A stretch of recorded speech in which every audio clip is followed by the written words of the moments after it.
Hello, good morning प्यारे बच्चों। मैं दीपक सर।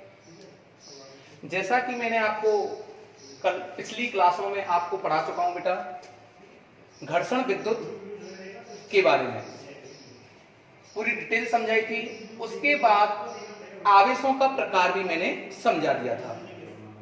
आवेश बेंजामिन फ्रैंकलिन के अनुसार दो प्रकार के होते हैं, धनावेश और ऋणावेश। पिछली क्लास में मैं आवेशों के प्रकार तक समझा चुका हूं। अब बात आती है कि सर आवेश दो प्रकार के हो गए। नंबर एक धनावेश, नंबर दो ऋण आवेश।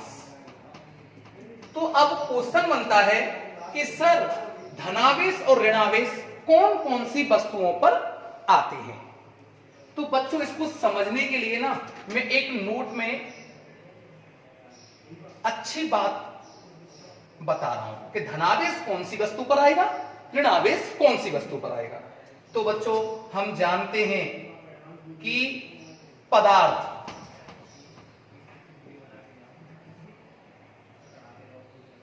किससे मिलकर बना होता है बेटा, कणों से। और ये बेटा किससे मिलकर बना होता है, परमाणुओं से। अब हम जानते हैं परमाणु किसे कहते हैं, ऐसा छोटे से छोटा कण जिसको विभाजित नहीं किया जा सके, क्या कहलाता है बेटा, परमाणु।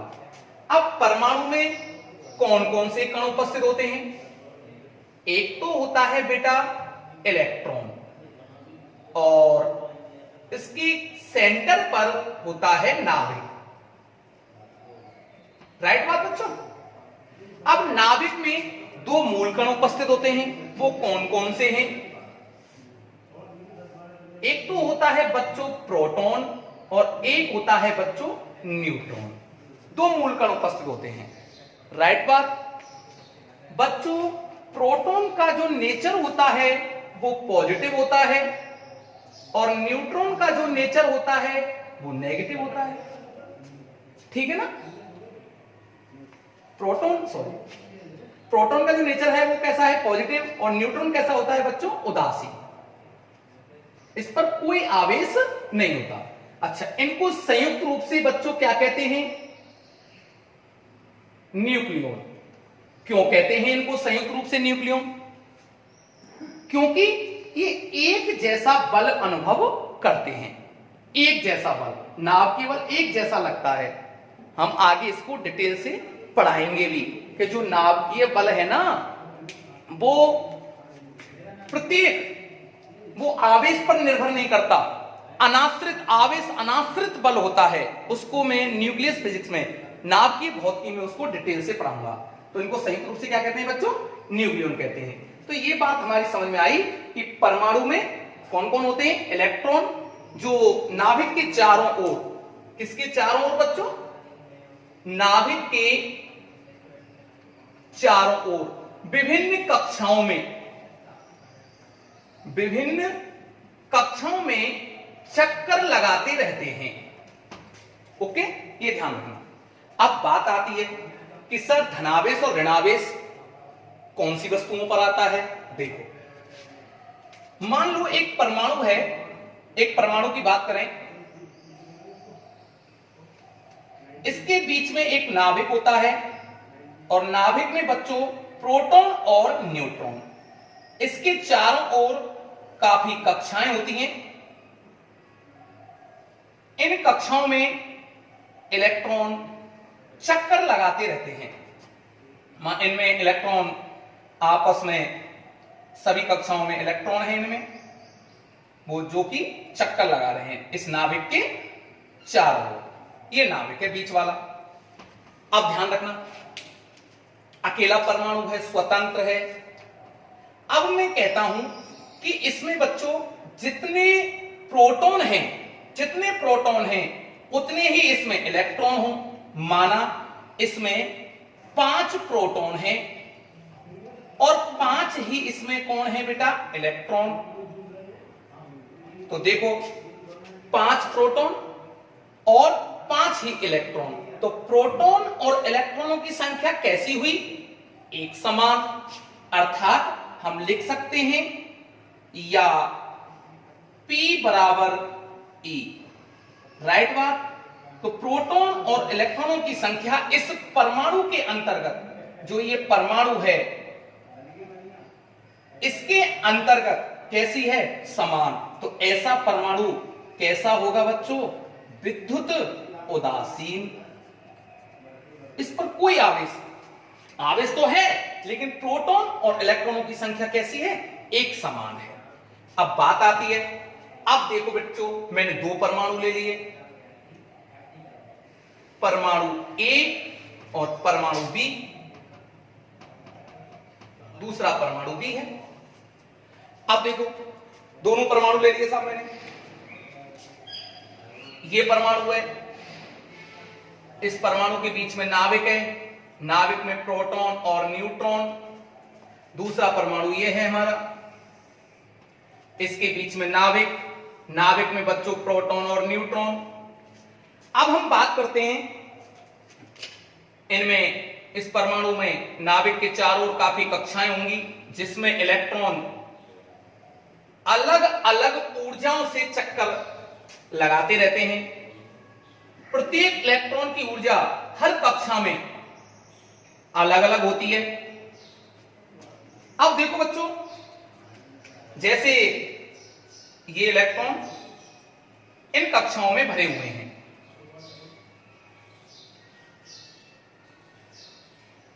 राइट बात।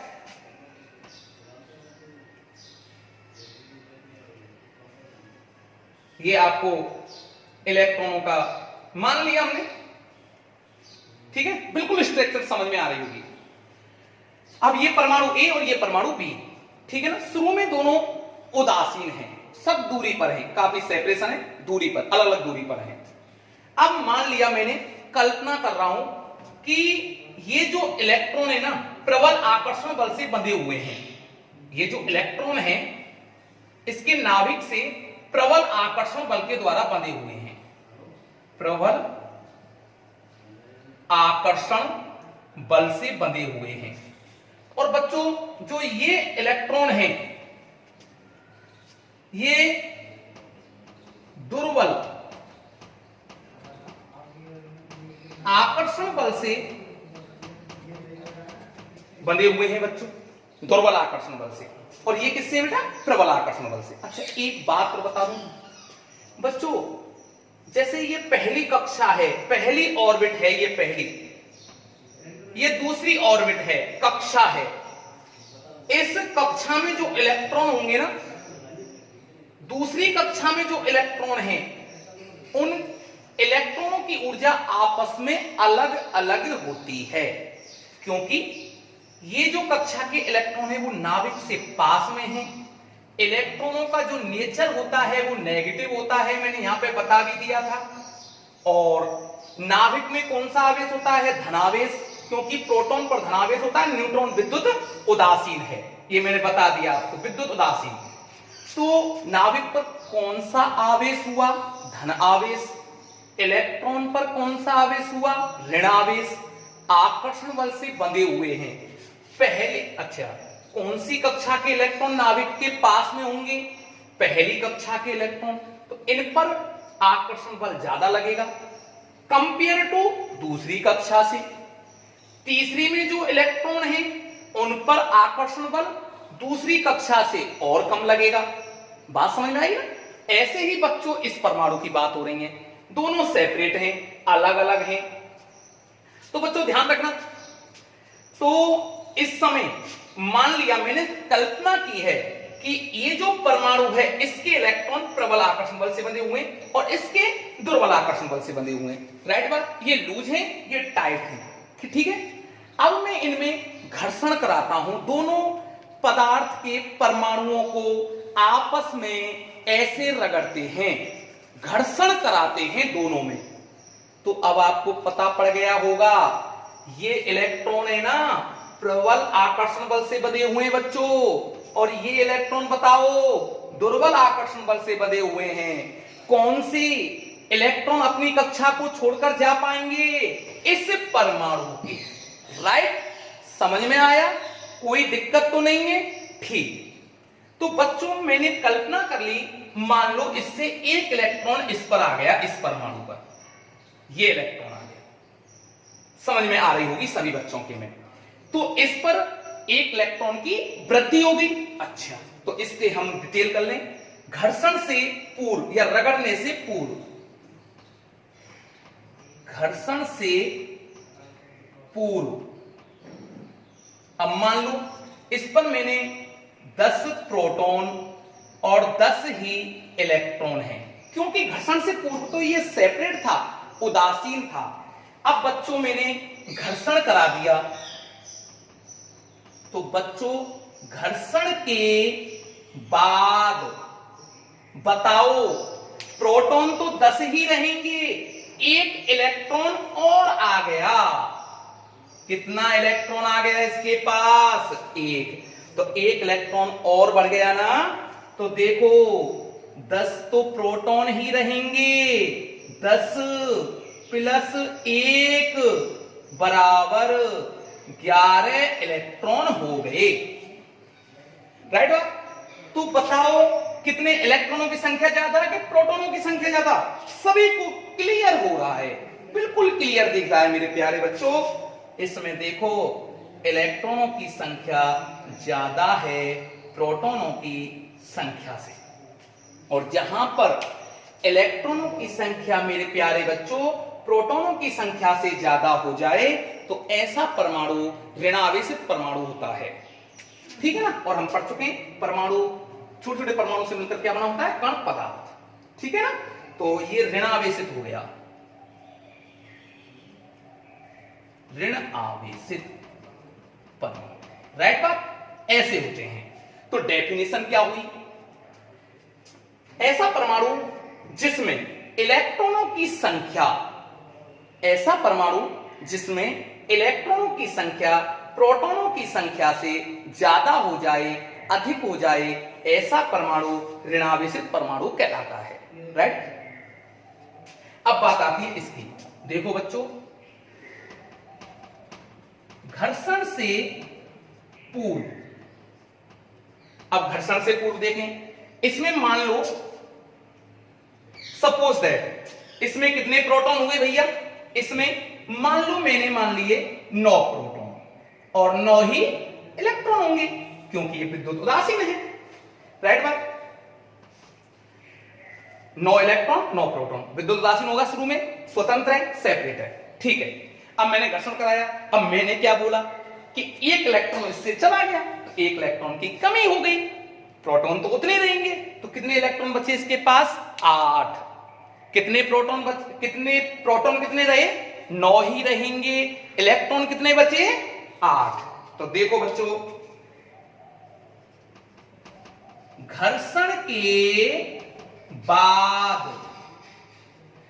बाद बताओ प्रोटॉनों की संख्या बोले 9 प्रोटॉन, एक इलेक्ट्रॉन चला गया, 9 इलेक्ट्रॉन माइनस 1 इलेक्ट्रॉन बराबर 8 इलेक्ट्रॉन। कितने इलेक्ट्रॉन? 8।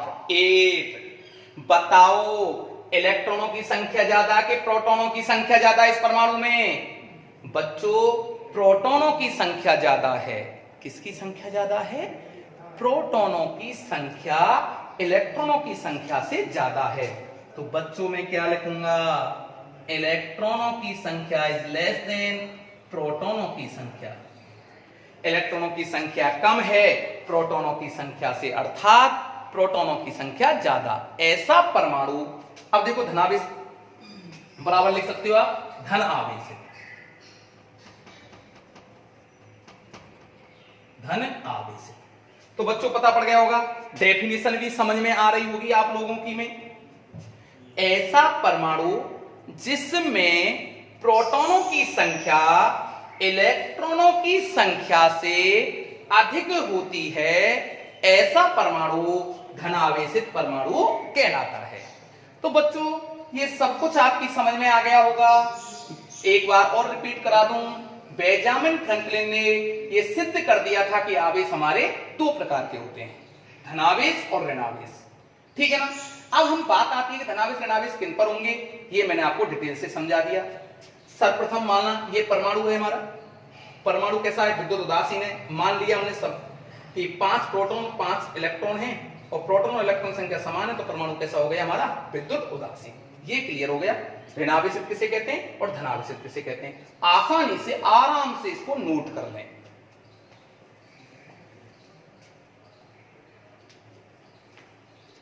हो गए बच्चों नोट।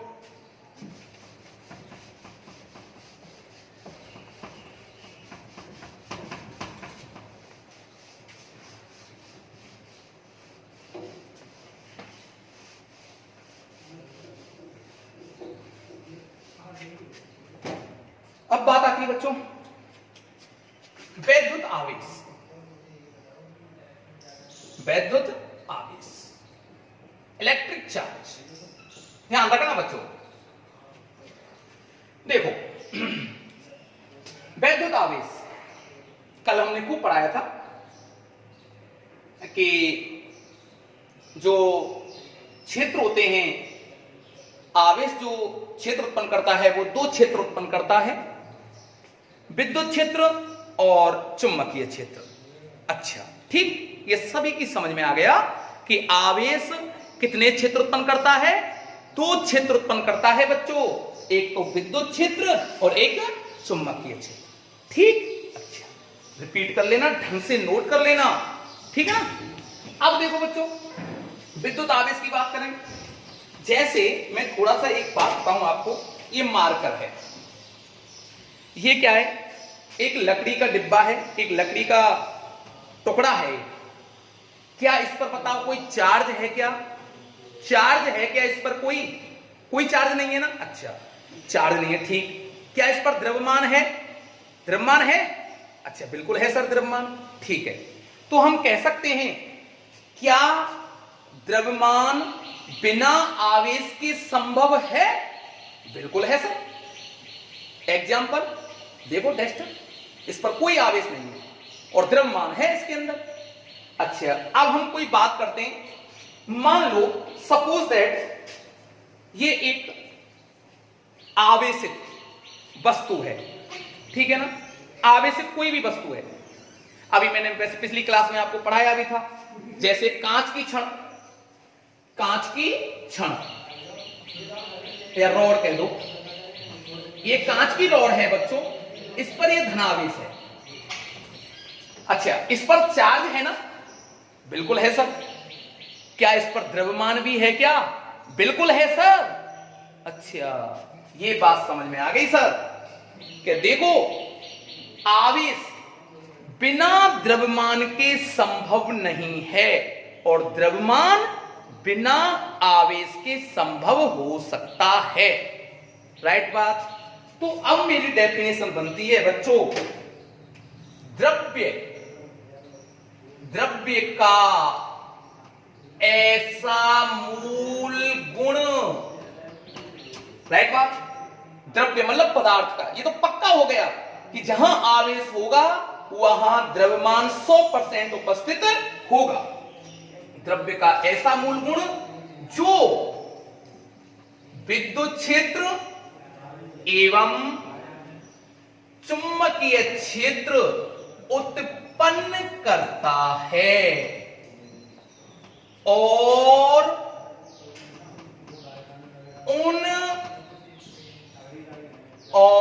उन क्षेत्रों का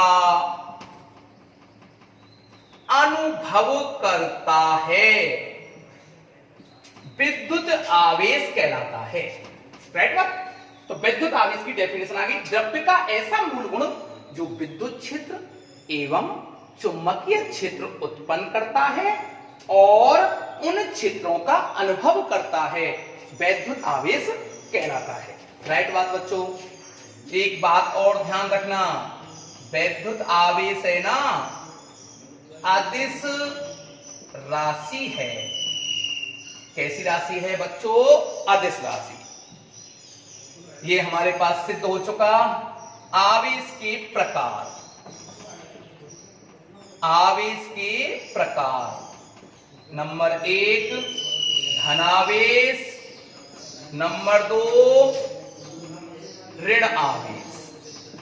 ये हो गए बेटा आवेश के प्रकार हो गए। राइट बात, बिल्कुल समझ में आ गई, यहां तक कोई डाउट नहीं आपको। मिटा दूं इसको, साफ कर दिया जाए। ठीक है, तो आवेश दो प्रकार के हो गए, धनावेश और ऋण आवेश। अब आता है हमारे पास मात्रक, यूनिट, आवेश की यूनिट मात्रक। ध्यान रखना भैया, इसका आवेश का जो मात्रक होता है, यूनिट्स होती हैं। देखो सबसे पहले मैं बता रहा हूं एसआई मात्रक। ध्यान रखना, ये जो मात्रक है ना, न्यूमेरिकल वैल्यू में आंकिक क्वेश्चन करते समय ये मात्रक सबसे ज्यादा काम आते हैं, एसआई मात्रक। तो बच्चों आवेश का जो एसआई मात्रक होता है वो होता है हमारा कूलाम, और इसको रिप्रेजेंट जो संकेत है इसका वो है सी। अच्छा बच्चों ये आता कैसे है? देखो हम जानते हैं, ये ध्यान रखना, I बराबर dq बाई dt, आवेश के प्रवाह की दर विद्युत धारा कहलाती है। क्या बच्चों? आवेश के प्रवाह की दर विद्युत धारा कहलाती है। तो dq बराबर I dt।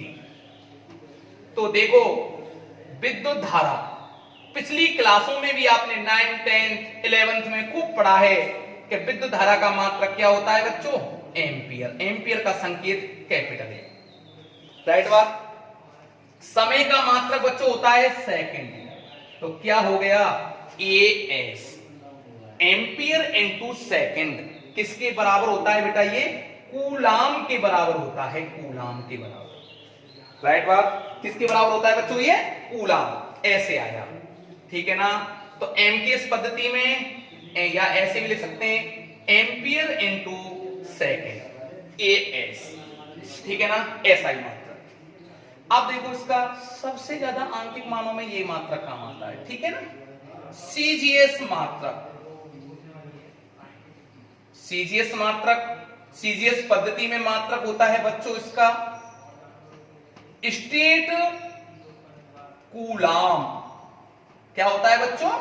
State coulomb, ESU, ठीक है ना।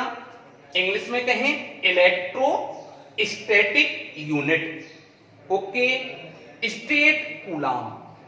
और भी मात्रक है सीजीएस में, इसका फ्रैंकलिन भी है, ठीक है ना। ऐसे और अन्य मात्रक हैं। आपके जो सिलेबस में है, आरबीएससी में जो पूछा गया है, सीजीएस मात्रक पूछेगा तो स्टेट कूलाम, एसआई मात्रक पूछेगा तो कूलाम। और एक बात ध्यान रखना बच्चों, कूलाम है ना, ये अपने आप में बड़ा मात्रक है। हालांकि आवेश का बड़ा मात्रक तो सबसे बड़ा मात्रक फैराडे होता है, लेकिन आंकिक मानों में, किताब में, आपकी बुकों में जितनी भी न्यूमेरिकल वैल्यू दे रखी होंगी ना, उनके पीछे कूलाम नहीं होगा। इस कूलाम के भी छोटे मात्रक होंगे, ये ध्यान रखना। तो अपने आप में बच्चों एक कूलाम आवेश अपने आप में बहुत बड़ा मात्रक होता है, ठीक है ना। ये ध्यान रखना। अब देखो बच्चों, सीजीएस मात्रक हो गए, इसका आवेश का बड़ा मात्रक, आवेश का बड़ा मात्रक, सबसे बड़ा मात्रक होता है बच्चों फैराडे। सबसे बड़ा मात्रक है आवेश का। अच्छा, एक बात और ध्यान रखना, खतरा है भैया, कहीं फेरड़ मत लिख देना, खतरा है, ये कट, खतरा है, लिख दो यहां, खतरा है। फेरड़ आवेश का मात्रक, फैराडे और फेरड़ अलग हैं। मैं इसी यूनिट के 4th चैप्टर में पढ़ाऊंगा। धारिता का मात्रक होता है बच्चों फेरड़, और फैराडे आवेश का बड़ा मात्रक है। राइट बात, इस बात को ध्यान रखना। अब देखो इसमें आंकिक प्रश्नों में, आंकिक प्रश्नों में काम आने वाले मात्रक, देखो आंकिक प्रश्नों में कौन कौन से आएंगे, ये काम आएंगे। एक जैसे कि 1 milli coulomb, 1 micro coulomb, 1 nano coulomb और 1 पीको कूलाम। ये जितने भी आप न्यूमेरिकल सॉल्व करोगे किसी भी क्लास के हो तो ये लगे होंगे पूर्व लग्न, इनको पूर्व लग्न कहते हैं। जैसे मिली कूलाम ये पूर्व लग्न है, ठीक है ना। इसकी वैल्यू होती है 10 की पावर -3 कूलाम, इसकी वैल्यू होती है 10 की पावर -6 कूलाम, इसकी वैल्यू होती है 10 की पावर -9 कूलाम और इसकी वैल्यू होती है 10 की पावर -12। ठीक है ना भैया। अच्छा, अब बात आती है, ये सब चीज समझ में आनी चाहिए आपके में, मात्रक आनी चाहिए। इनको नोट कर लेना, बार बार वीडियो देखें, बहुत अच्छा समझ में आएगा। ये मेरी गारंटी है, जो आपको पढ़ाया इससे कुछ भी बाहर आने वाला नहीं है, ठीक है। सब कुछ इसमें से ही आएगा। अब देखो बेटा, इसकी विमा नोट कर लें आप पहले। अच्छा, इसकी विमा और करा देता हूं मैं आपको। तो इसकी विमा क्या होगी,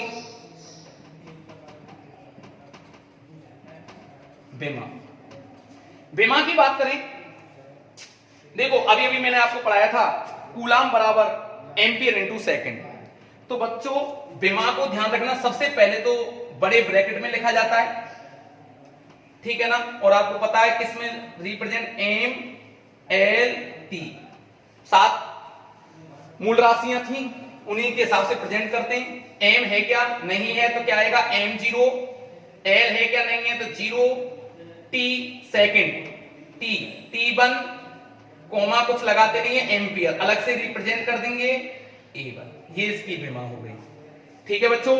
ध्यान रखना है विमाओं को, काफी बच्चों को पता नहीं होता है, कभी भी कोमा नहीं लगाया जाता, बड़े ब्रैकेट में लिखते हैं। राइट बात ये है, इसको नोट कर लो सभी को फटाफट साफ तरीका से।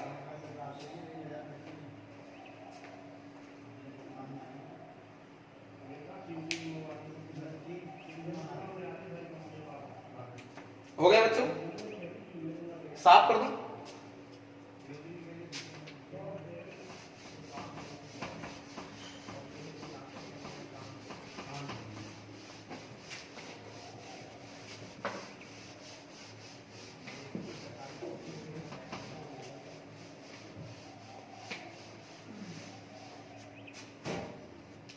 अब देखो बेटा, प्रकृति में विभिन्न प्रकार के मूल कण,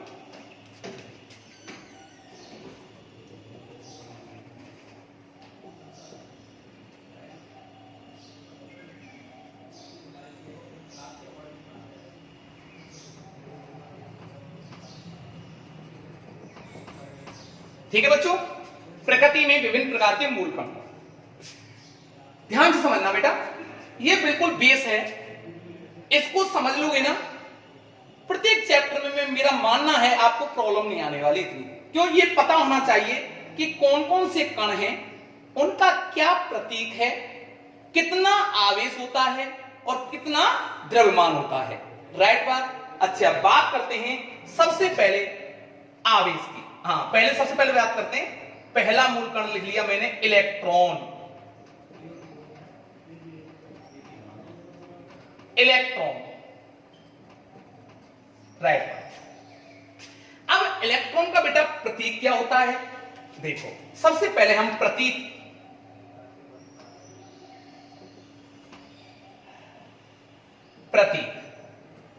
बेटा नाभिकीय अभिक्रियाओं में हमेशा इलेक्ट्रॉन को ऐसे रिप्रेजेंट किया जाता है, ध्यान रखना। जर्नली या मैं इलेक्ट्रॉन को ऐसे भी लिख सकता हूं, राइट। ध्यान रखना मेरे बच्चों, इलेक्ट्रॉन प्रतीक चिन्ह नाभिकीय अभिक्रियाओं में जब भी मैं इलेक्ट्रॉन को लिखूंगा, क्यों, पूरी फिजिक्स में कहीं ना कहीं इलेक्ट्रॉन हमेशा हर चैप्टर में आता रहेगा, तो आप ध्यान रखना है। इसलिए मैं पहले ही बता दे रहा हूं, इलेक्ट्रॉन को कैसे रिप्रेजेंट करते हैं बच्चों, इस प्रकार से नाभिकीय अभिक्रियाओं में जर्नली ऐसे लिख सकते हैं, राइट। अब आती है बच्चों आवेश की बात। आवेश क्या होगा इस पर, आवेश। अब देखो आवेश बात करें, नेगेटिव ऋणात्मक प्रकृति का होता है, माइनस 1.6 इंटू 10 की पावर माइनस 19 कूलाम, इतना चार्ज होता है बेटा इलेक्ट्रॉन पर। इसकी मास की बात करें, द्रव्यमान कितना होता है बच्चों इस पर, द्रव्यमान, इसको अपन रिप्रेजेंट करें तो ऐसे भी लिख सकते हैं me, ठीक है बच्चों। और इसका जो मास होता है ना वो 9.1 इंटू 10 की पावर माइनस 31 किलोग्राम, इतना होता है, ठीक है बच्चों। अच्छा, एक बात और बताऊंगा मैं आपको, बहुत गजब की बात है, क्यों ये बहुत परेशान करता है हमको सेकंड फिजिक्स में। 0.000548 AMU, देखो एक शब्द, एक राशि आई हमारे पास AMU, एटॉमिक मास यूनिट, परमाणु द्रव्यमान मात्रा। ये सभी बच्चे जहां तक मेरा मानना है आप जानते होंगे, नहीं जानते हैं तो थोड़ा सा बता दूं मैं।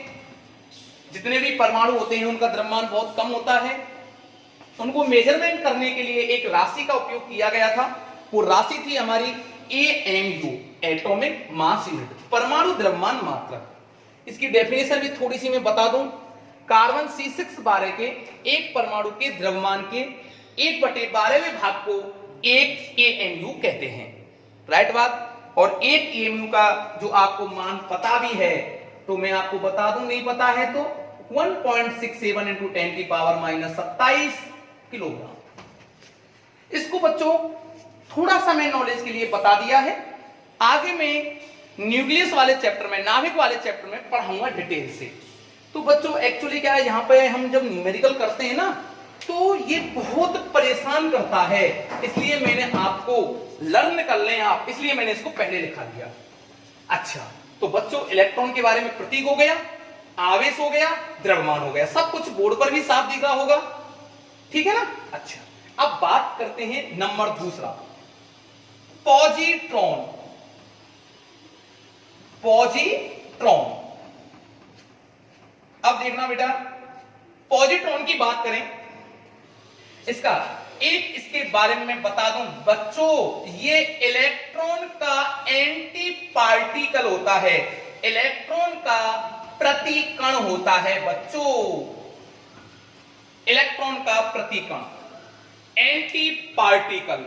मतलब सर, प्रतिकण का मतलब है कि आवेश अलग होगा, सारे इसके गुणधर्म इलेक्ट्रॉन के जैसे होते हैं, ठीक है बच्चों। तो देखो सर, प्रतीक बताओ हमारे लिए, प्रतीक, प्रतीक के बारे में बात करें तो ये हुआ +1, बस सिर्फ और सिर्फ ये चेंजिंग है, और डिक्टो सब कुछ वही है। देखो माइनस प्लस, या बच्चों प्लस, बताओ, अब तो अपने आप लिख सकते हो, वेरी गुड।